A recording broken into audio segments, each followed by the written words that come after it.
when you started, what was the fee range for MC per show, and where is it right now for the best of the MCs in the country? What is the fee that they earn per show?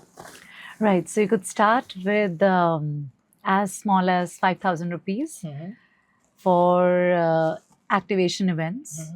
So back then, I think my first paycheck was 8,000 rupees. Okay. And okay, so when we talk about MCs, it could be a celebrity MC or a non-celebrity MC. Okay. Both could be live event MC.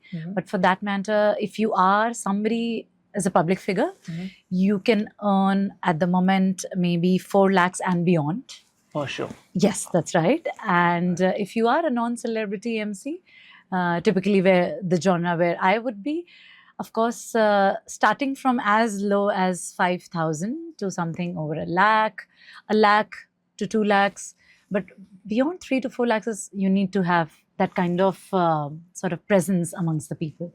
This fee is on top of your travel, accommodation, and all other expenses? So we, in our parlance, we call it TBL, travel, boarding and lodging. Okay. 90 to 95% of the times, this is always taken care by the organizers. Whenever it is supposed to be taken care, like one of the big media houses, they pay like a lump sum amount, for example, to me. So in that, then you need to quote Manage your everything on your own. commercials. Okay. MCing doesn't give you fixed income. How do all MCs navigate the financial uncertainties in this business? I think, yes, that's one thing why many people cannot immediately leave their job and jump into this full time. In fact, I took 2 years and because of this sort of uncertainty, I thought.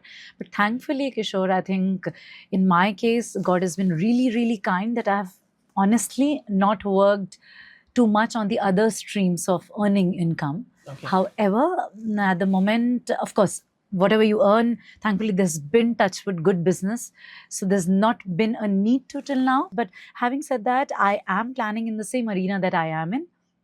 I do intend, and with your podcast being live today, I do give it out, manifest in the world that I do feel that there's a skill gap, especially when you talk about folks in the tier 2, tier 3 cities, city to which I belong, and they to compete with their peers from the metropolitan cities.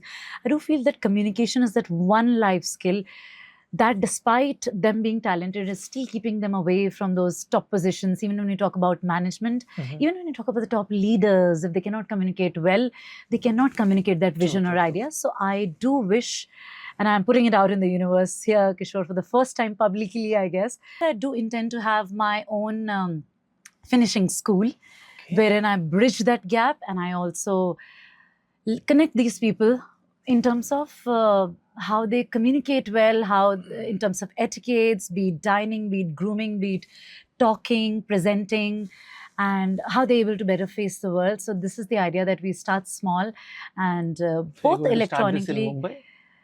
I'm thinking from actually a smaller town. Oh, wow. Yes, I'm actually thinking, and maybe because it's always you have more resources. Mumbai for people who are coming from smaller towns and accessing. You're going directly to smaller towns and giving them this opportunity. Yes, smaller towns physically if you want to do that, but digitally, the cost structure and also the nuggets that I will be producing and I would be shooting content for them is something that would be accessible to everybody, be it any city, any level.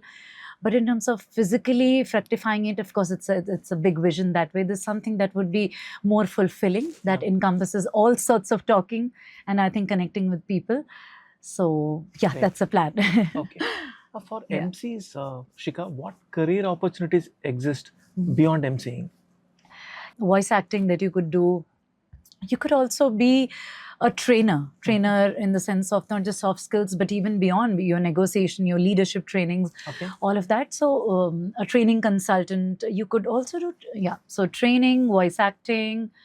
I would say, why not? Like a Kubra Setu, she's become an actor. So I think the room exists without a roof. You could be anything that you'd want to. Also, I would say being the keynote speaker, moderating the different panel discussions, like I moderated a wedding panel discussion that happened when I got the award for the business world. So there I realized that, okay, I can also actually be a moderator. And there are people who have quit their jobs and have become full-time session panel discussion moderators.